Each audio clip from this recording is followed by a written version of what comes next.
Yesu ashimwe bakundwa bene data mwese nshuti z'ikiganiro Saveur Divine. Shimiye Imana ingiriye ubuntu bwo kongera kuba muri uyu munsi ndetse no gusangira namwe ijambo ryayo. Muri kumwe rero na Immaculée Nyiraneza. Ndashimira Yesu kandi kubw'inyigisho zose bene data batugejejeho abo dufatanyije uyu murimo kuva kuwa mbere hari inyigisho twakurikiye muri iki cyumweru. Muzi neza yuko dufite umutwe w'ijambo uvuga ngo kugendana na Yesu.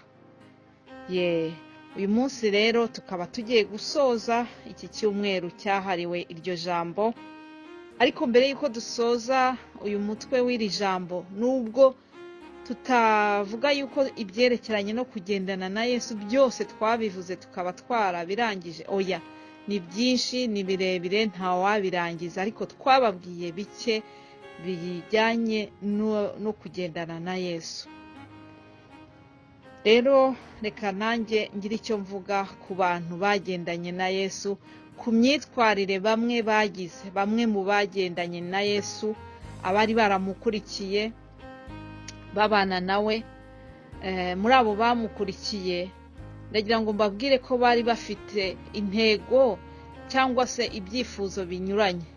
Ntabwo bose babaga bafite ibyifuzo bimeze kimwe. Hari abantu bumvise ko Yesu ari umwami, baba barishimye bati reka tumwiyegereze kuko niwe uzadukiza ingoma y'igitugu cy'Abaroma. Hari n'abandi bagendaga inyuma ya Yesu kuko bari barumvise yuko afite ubushobozi bwo gukiza indwara. Burya n'uyu munsi bijya bibaho muri iki gihe cyacu, n'ubu bijya bibaho. Umuntu akaba yahora mu nzu y'Imana, umuntu akaba yahora aho bavuga ibya Yesu kuko afite ikigeragezo cy'uburwayi, akaba yifuza yuko nyine bamusengera, ariko Imana yamara kumukiza ukabona acogoye gusenga. Bivuga ngo mu by'ukuri ntabwo yari yakurikiye Yesu nyirizina, ahubwo yari yakurikiye aho bavuga Yesu kugira ngo yikirire iyo ndwara. Hari n'abandi bagendanye na Yesu kuko bari barumvise ko yahinduye amazi akaba divayi. Abandi bumvise yuko ndetse ngo yatubuye imigati, ngo afata imigati 5 yonyine n'amafi 2, ngo arabitubura, akora igitangaza, arabitubura, haboneka ibyo kugaburira abantu 5,000. Muribaza abantu 5,000. Minsi yashize twarebaga futu cyane, abakinnyi umukino wa football, abantu 5,000 baba buzuye stade y'umupira wa futu. Ariko ngo abantu bangana gutyo Yesu yarabagaburiye akoresheje imigati 5 n'amafi 2, akora igitangaza, arabagaburira bose ndetse biranasigara. Haleluya! Abantu rero bajyaga bakurikira Yesu kubera ko bumvise yuko atanga imigati yo kurya. Birababaje kuko n'uyu munsi ushobora kubona abantu bajya mu nzu y'Imana bakurikiye just ambiance, ibirori, haba hari umuziki uryoshye, baririmba neza, korali ziririmba neza, abantu bambaye neza. Nanjye ndabambonye umwanya wo kwambara agakanzu keza cyangwa se agashati keza nanjye mboneke neza, ariko mu by'ukuri mu mutima wawe utakurikiye Yesu uririmbwa muri za ndirimbo. Icyampa tugakurikira Yesu by'ukuri, tudakurikiye bya birori biberaho baririmba Yesu. Icyampa tugashaka, tukagira inzara n'inyota yo kugendana na Yesu by'ukuri. Umwami rero yabonye hari abashishikajwe n'imigati yo kurya, abasomera rino jambo rikomeye ryo muri Yohana 6:48. Arababwira ati, ninjye mutsima w'ubugingo, ba sekuruza wanyu bariraga manu mu butayu nyamara barapfuye. Uyu ni wo mutsima umanuka uva mu ijuru, kugira ngo umuntu wurya ye gupfa. Ni njye mutsima muzima wavuye mu ijuru. Umuntu narya uwo mutsima azabaho iteka ryose, kandi umutsima nzatanga kubw'abari mu isi, kugira ngo babone ubugingo n'umubiri wanjye. Amen. Iri jambo yarigarutseho no ku murongo wa 58 w'iki gice cya 6 cya Yohana. Yesu arababwira ngo uyu ni wo mutsima wavuye mu ijuru, si nk'uwo basekuruza banyu bariye bagapfa, ahubwo urya uyu mutsima azabaho iteka ryose. Muri make Yesu yagombaga kubumvisha yuko we atandukanye n'abamubanjirije, atandukanye n'abariya bahanuzi bamubanjirije.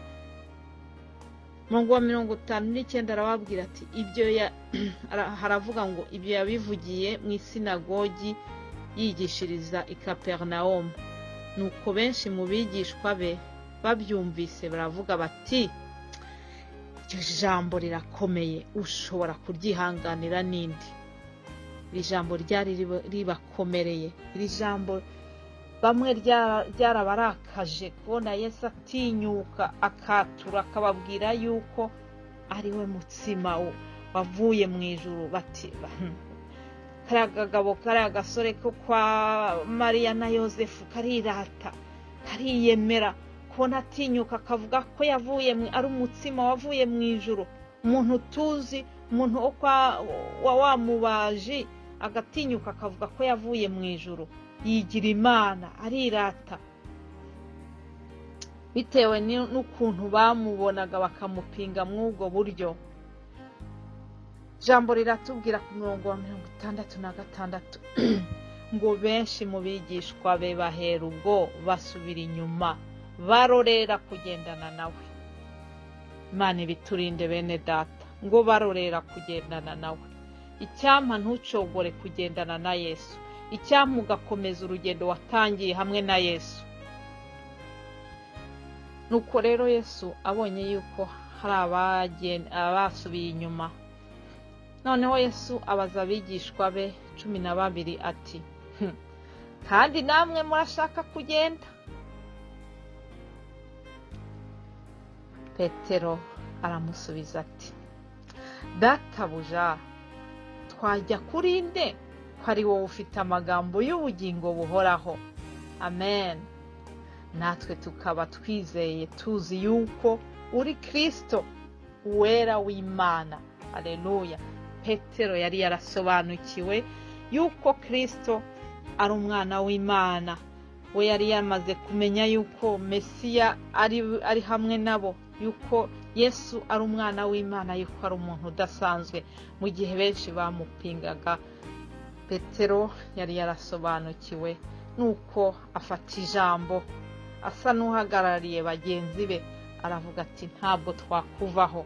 Arongera aravuga ati tuzakugumaho ko ari wowe ufite amagambo y'ubugingo. Nanjye ndakwifuriza kugira ngo nukuri ugume kuri Yesu, ugume ugendane nawe, ntuzamuveho.